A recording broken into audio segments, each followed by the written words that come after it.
Say maybe 19 years ago, when I was doing my PhD in the UK, I lived 6 years in the UK. I was studying PhD in comparative religions in Birmingham, UK. So during the 6 years, I lived in an area where the majority around me, they were from Pakistan, especially from Kashmir. So the masjid was full of Kashmiri brothers. All of them, they used to wear the Kashmiri or Pakistani or Afghani, something similar to Afghani. I was maybe the only one exactly wearing like this. So they knew me that I'm from Jordan. The people of the masjid, they realized that I'm from Jordan, and I became a friend of them because they were next to my house, exactly. So once it seems another Pakistani or Indian brother who's a British citizen came to this masjid, and he was not aware about my reality. So maybe he thought that I'm a Muslim convert. Okay? So it seems he asked about, okay, who's this guy? So when I finished the prayer, he came behind me and he asked me the following question. I want you just to imagine what happened between me and him in the street.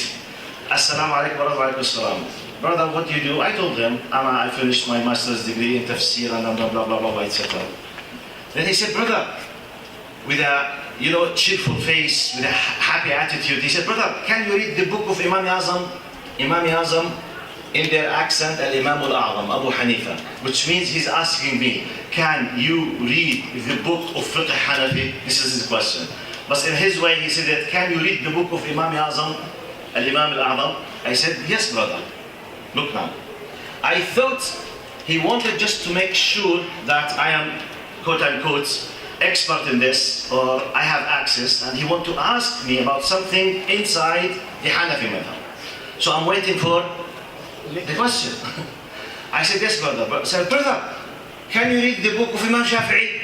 I said, yes, brother. Which means, can you read the Fiqh Shafi'i? Yes. Brother, can you read the Tafsir of Imam Tabari? Yes, brother. I'm waiting for the question. Is it fiqh? Is it tafsir? I don't know yet still. So I'm waiting. He needs something. When I ask you this, excuse me, are you an expert in computer? You say yes. This is not the question. Okay, the question. What can I do if I have a problem with the antivirus, for example? So I'm still waiting for the question. Brother, can you read the tafsir? Can you read? So he asked me about 7, 8, 10 books. Maybe the nearest of them to me 800 years.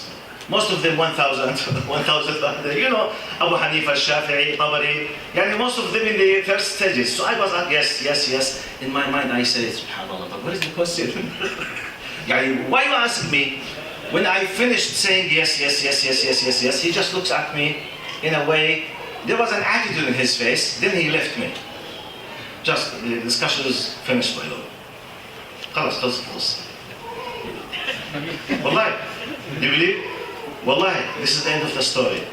Let's talk about the wisdom behind the story. You know what happened between me and him? He was looking at me in a way, in our Arabic language, in Arabic language we say, أموت وأكون مكانك. I'm ready to die, but to be in your place. You have Arabic language, you can open any book about Islam, you read, you have full access to read these treasures. Wow, يالك. How lucky you are. This is the attitude. Which means, brother, can you read? Yes. And normally I'm answering because it's very simple for me. I was born in Jordan. I'm an Arab. This is my language. And I'm an expert in this. So I'm not feeling about anything exceptional. For him, especially, Pakistani brothers, they are ready to pay everything in their lives for the Quran, for Arabic language. MashaAllah, Allah bless them with this. And by the way, I traveled 280 cities on 26 countries and 5 continents. The first nation on earth in building mosques and masajid on earth are the Pakistani people. Number 1 on earth. I witnessed this by my eyes. So subhanAllah, they are highly interested in this. Arabic language, Quran, tahfidh, something. It's very important for them. So he was looking at me in a way, wow, you just open and read and that's it? You understand? Which includes by default as well. You read the Quran, you understand what Allah says. He says, wow, I wish I were you. I wish. What is the message? The message, first of all, for the Arabs now. Now Arabs, you have a message. Do you know what is the jewel and the treasure that Allah has given you without paying anything, and the accountability in the day of judgment for the fact that you just open and read and you understand? While others of millions, Arabs, they are minority now, about 300 millions out, and half of them they don't speak Arabic, and the other half they don't understand Arabic. So basically, but still Allah has given us the Arabic language, which means if you want just to read, you have no problem of accessibility just to go and understand. Others, they pay, wallahi. I saw some Indian and Pakistani brothers in the UK. Sometimes they spend 5 years of their life. They pay money, keep studying just after 5 years to say, Alhamdulillah Rabbil Alameen, just to read the fact, or Alhamdulillah Rabbil Alameen. He can't. You are by birth, you've given this bless. So there's accountability for this. In what you are wasting your time with regard to the knowledge of Allah. This is message for Arabs. Let's come to the non-Arabs now. With the Arabs now. Let's make analogy, qiyas now. This feeling of this Pakistani brother towards me, because I have Arabic language, full access to the will of Allah, I just go and read, I understand. This is the same, should be applicable on you Muslims with regard non-Muslims, in terms of you have the full access to the will of Allah as the only nation on earth.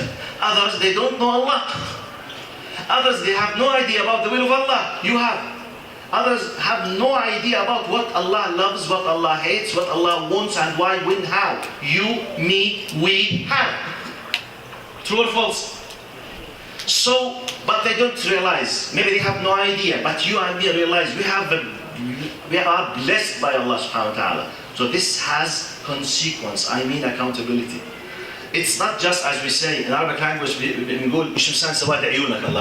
it's not because of the beauty of your black eyes or blue eyes. No. It's Allah has favored us, which means it has what? There is a duty, there is responsibility. So let's feel the bounty of Allah on us. Because if you do not appreciate the fact that you know and you have and you are gifted, you will not have the motivation to do something as being thankful for Allah subhanahu wa ta'ala. If you focus on this, you will feel shy from Allah subhanahu wa ta'ala. Ya Allah, I am chosen. Yes, by the way, we are the chosen people. Truly, I'm not joking. We are the chosen people. Allah has chosen us by His final message. Old Testament, the New Testament, Last Testament. So we've been chosen to have the Last Testament to be spread to every single person on earth. So please rethink about this again, and let this be a reason to give energy for all of us, inshallah, how to look again to the knowledge of Allah, to the knowledge of the Quran, to the knowledge of Islam, to the attitude from spreading Islam, inshallah. Jazakumullah khair. We see you, inshallah, after half an hour. Assalamu alaikum.